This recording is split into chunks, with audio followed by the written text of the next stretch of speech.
বুধবার দিবাগত রাত 1:50 সচিবালয়ের ভবনটিতে আগুন লাগে। 6 ঘন্টা পর আজ বৃহস্পতিবার সকাল 8টার দিকে আগুন নিয়ন্ত্রণে আনে ফায়ার সার্ভিস। প্রশ্ন উঠেছে, আগুন নেভাতে এত সময় লাগলো কেন?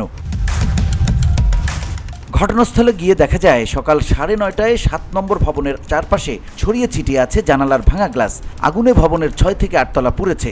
ভবনের চারদিকে ফায়ার সার্ভিসের ছিটানো পানি। কয়েকটি কবুতর মরে পড়ে আছে। ভবনের ভেতরে কাউকে ঢুকতে দিচ্ছে না আইন শৃঙ্খলা রক্ষাকারী বাহিনী। ফায়ার সার্ভিসের একাধিক সদস্য সংবাদ মাধ্যমকে বলেন, আগুন নেভাতে গিয়ে তাদের পদে পদে প্রতিবন্ধকতার মুখে পড়তে হয়েছে। সচিবালয়ের ফটক দিয়ে ফায়ার সার্ভিসের গাড়ি ভেতরে ঢোকাতে বেশ বেগ পেতে হয়েছে। কর্মকর্তারা বলেন, আগুন নেভানোর জন্য ফায়ার সার্ভিসের দুটি টার্ন টেবল লেডার ভেতরে ঢুকতে পেরেছে। যদি আরও বেশি টিটিএল ঢুকতে পারত তাহলে আরও আগে আগুন নেভানো সম্ভব হতো। সচিবালয়ে ঢোকার মোট ফটক 5টি, তবে ফায়ার সার্ভিসের গাড়ি ঢোকার ফটক আছে মাত্র 2টি। এই 2 ফটক দিয়েই ফায়ার সার্ভিসের বড় গাড়ি ঢুকতে সমস্যা হয়েছে বলে জানান কর্মকর্তারা। তারা বলেন, সচিবালয়ে 4 নম্বর ফটক দিয়ে ঢুকতে গিয়ে ফায়ার সার্ভিসের একটি গাড়ি ভেঙে গেছে। আগুন নেভানোর কাজ শেষে ফায়ার সার্ভিসের গাড়ি সচিবালয় থেকে বের করতেও বেশ সমস্যা হয়েছে, এমনটাই জানান কর্মকর্তারা। গাড়ি বের করতে গিয়ে দেয়ালের কয়েকটি জায়গা ক্ষতিগ্রস্ত হয়েছে।